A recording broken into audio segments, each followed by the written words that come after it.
This segment brought to you by Sure Crop, liquid crop nutrition delivered right to your farm. We're back. Let's go to Duane, who is with Raph Jolliffe from U.S. Custom Harvesters. Duane Toews joining you once again on the program. A chance to catch up with U.S. Custom Harvesters. And Raph Jolliffe joins us once again this year. Raph, kind of a year to end all years, I guess, with the ability of crop harvesters in the northern plains to try and get fall harvest wrapped up. It's not done yet, unfortunately. But let's talk a little bit about U.S. Custom Harvesters and what you're trying to do, represent, and do the good things for the people of the organization. You know, Duane, the U.S. Custom Harvesters is a member-based organization. We've got a little over 400 harvester members in the organization.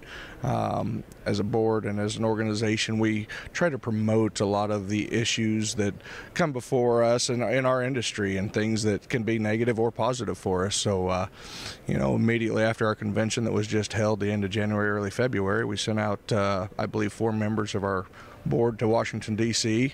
They joined forces with the NCAE, National Council of Agricultural Employers, and joined their convention. And we learn a lot on the H-2A regulations that are coming down the pipe, and get a little bit of input on what we're seeing, what's happening, and where things are going, and things to be, you know, up to date on.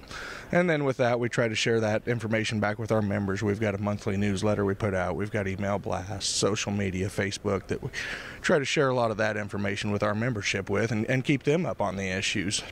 Of course, we're here at Commodity Classic and trying to promote the organization itself and see if we can't draw some new membership and make new acquaintances here, you know, other vendors that might be interested in us and our you know, operators and guys that we associate with. We'll be back out in D.C. in March. We'll be out there for National Ag Day. We spend a lot of time. We try to get on the Hill and meet with our representatives and our senators, congressmen. So as an organization, we're trying to stay ahead of some of the issues coming down the pipe.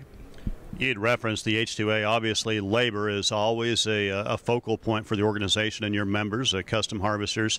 Some domestic, some utilizing foreign labor. All of those create some challenges at times. You know, labor is the #1 issue in our industry, and actually we just had last week, our board met in Kearney, Nebraska, and we had a meeting there for 2 days and redefined our strategic plan for the organization. And, you know, that strategic plan essentially reads, you know, we are focused to find and to help with the extreme labor crisis that we're facing in the agriculture sector in America right now. It certainly doesn't just affect you guys, but it appears because a number of your operations are not year-round operations. Obviously, you can only harvest when there's something available, that you utilize more part-time labor, so to speak, full-time at the time. But it creates those issues on getting those new labor in every year, it seems like. I know a lot of you guys have folks that come back each year. Let's switch gears a little bit. It's a diverse organization. You know, typically we think about cutting weed or fall crops in the Central Plains, but you got forage harvesters and cotton guys, and it's a pretty diverse group. It is. We've got members from as far east as Pennsylvania, west to California. There's a lot, you know, California and even New York. You don't think about it as a huge silage state. You know, not to take anything away from the grain guys, but yeah, that's what you typically think of as the grain harvesters that run from Texas clear to Montana. Some of them even diving up into Canada a little bit, but we've got members from all over the country, so we are a very diverse group. Talk a little about, I know as far as driving, and you got a lot of folks that are going over the road with heavy equipment and operators. The CDL thing, it seems to me that there were some questions a year ago, or are we more clear on that at this point?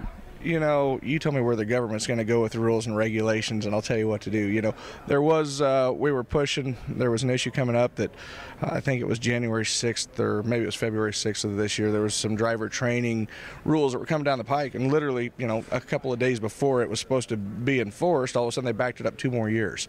So that particular issue, which is one of the many that we try to stay ahead of, you know, again, it just overnight changes, and it's so that's the types of things we try to stay in front of. Now, as an organization with our members, we typically are looking, to employ some of these younger guys that have no experience and are looking for experience. We're looking for that younger guy that needs to gain some time in the seat and the wisdom and the CDL itself, because most of these over-the-road companies are going to require you to have 2 or 3 years of experience. So that's actually a benefit that our organization, provides to a lot of younger guys, is that opportunity to get that experience and that education that they need to move forward. Our thanks to Raph joining us here on Ag AM in Kansas. Jamie, we'll send it back to you. Thanks, Duane. Come back after the break for the Kansas Farm Bureau update.